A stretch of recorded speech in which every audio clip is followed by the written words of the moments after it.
Nama saya Uzairi bin Hamdan, nombor metrik 248957, ingin membentangkan bab sistem kewangan antarabangsa. Tujuan kita mempelajari subjek sistem kewangan antarabangsa adalah untuk menilai dan menjelaskan peranan yang dimainkan oleh sistem kewangan antarabangsa dalam kadar tukaran, mengetahui latar belakang atau sejarah perkembangan sistem kewangan antarabangsa moden, membezakan di antara sistem tukaran tetap dan terapung, menerangkan mengapa terjadi keruntuhan rejim pertukaran tetap pada 1970-an, menjelaskan alasan perbalahan tentang kelebihan dan kelemahan sistem pertukaran tetap dan terapung, mengenal pasti peranan IMF dan Bank Dunia, menjelaskan implikasi sistem kewangan antarabangsa kepada pengurusan mata wang dan strategi perniagaan. Kita akan buat penerangan mengenai gold standard ataupun piawaian emas. Gold standard diperkenalkan bermula tahun 1880 hingga tercetusnya Perang Dunia Pertama dan berakhir pada Perang Dunia Kedua, iaitu tahun 1939. Ciri utamanya adalah sebagai sistem kadar pertukaran tetap yang dinilaikan dan ditetapkan berdasarkan nilai emas. Melalui sistem ini, emas diperlukan sebagai aset reserve dan wang kertas boleh ditukarkan kepada emas di bank pengeluar pada nisbah tertentu. Kekuatan dan kelemahan gold standard. Kekuatan gold standard adalah stabilitas ekonomi jangka masa yang panjang. Nilai tukaran internasional adalah tetap, mengurangkan hutang kewangan negara. Bagi kelemahan pula, pembahagian emas tidak sama rata dengan mengikut hasil negara masing-masing, menjadi penghalang pertumbuhan ekonomi, turun naik harga jangka pendek yang tinggi, deflasi menyusahkan hutang para peminjam. Sistem Bretton Woods diwujudkan setelah perjanjian negara-negara di Bretton Woods, New Hampshire. Rejim pertukaran monetari yang stabil berdasarkan USD dan disokong oleh emas pada 1944 hingga 1971. Mata wang negara-negara lain ditukarkan pada kadar tetap berbanding dengan dolar US dan secara umumnya ditafsirkan sebagai sistem takbir urus ekonomi yang dibina untuk menyokong ekonomi US pada era pasca perang.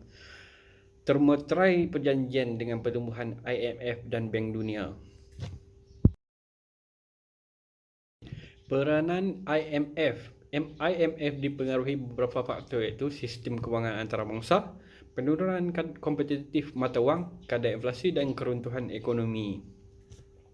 Bank Dunia pula ditubuhkan untuk membina semula ekonomi Eropah yang runtuh semasa Perang Dunia Kedua, membiayai pembinaan semula ekonomi Eropah dengan memberi pinjaman kadar faedah rendah dan memberi pinjaman kepada negara-negara yang kurang membangun di dunia ketiga.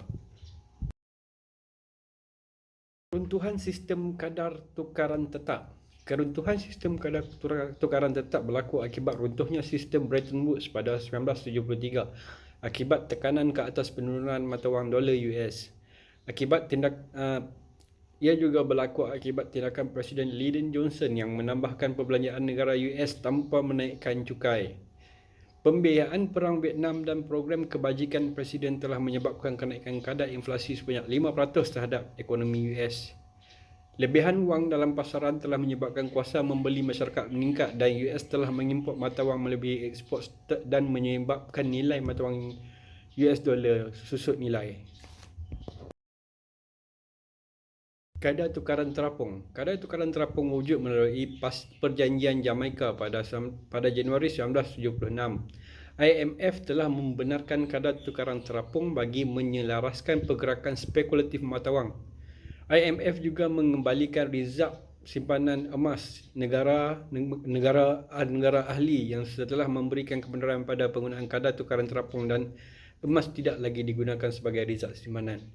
Pertukaran sistem kewangan antarabangsa juga adalah disebabkan kenaikan harga minyak yang dilaksanakan OPEC pada 1971.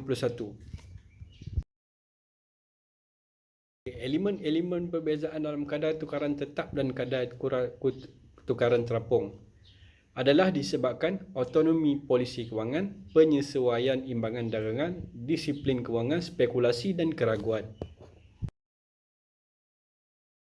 Amalan rejim kadar tukaran menggunakan kadar terapung yang mana kadar tukaran ditentukan oleh kuasa pasaran dan kadar tetap Bretton Woods.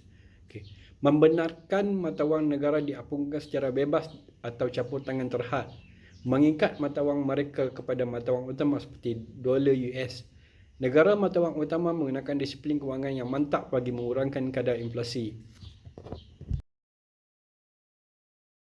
Aktiviti semasa dan akan datang IMF berperanan untuk mengumpulkan sejumlah wang yang untuk dipinjamkan secara jangka pendek kepada negara-negara ahli, menyelaras kedudukan imbangan bayaran dan mengekalkan kadar tukaran. Membantu ahli-ahli untuk mengurangkan import dan meningkatkan ekspor, serta membantu krisis kewangan yang melanda negara-negara ahli.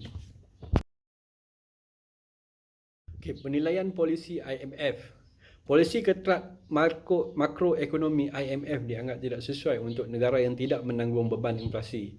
Usaha pertolongan IMF dianggap bencana moral dengan memburukkan lagi situasi kewangan negara tersebut apabila mereka tidak sewenangnya setelah mengetahui akan dibantu.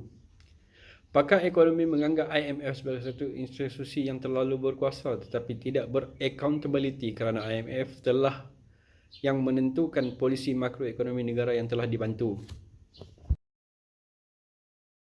Elemen kadar tukaran tetap memberikan implikasi terhadap perniagaan. Pertama, pengurusan mata wang. Kedua, strategi perniagaan. Ketiga, hubungan sektor korporat dan kerajaan.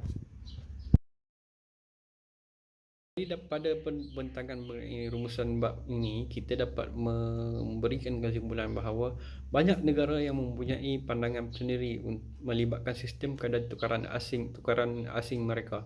Cadangan satu sistem piawaian baru dicipta untuk menggantikan dolar US akibat tidak stabilan mata wang dolar US. Penggantian kumpulan mata wang umum yang mana setiap mata wang akan dinilai berlandaskan petunjuk ekonomi daripada negara tersebut. Pemantauan daripada IMF dan Bank Dunia juga didapati memainkan peranan penting dalam menstabilkan nilai-nilai pasaran mata wang asing yang diapungkan di pasaran asing. Kewujudan sistem tukaran mata wang asing yang lebih baik untuk mengelakkan peristiwa tahun 1997 berulang kembali.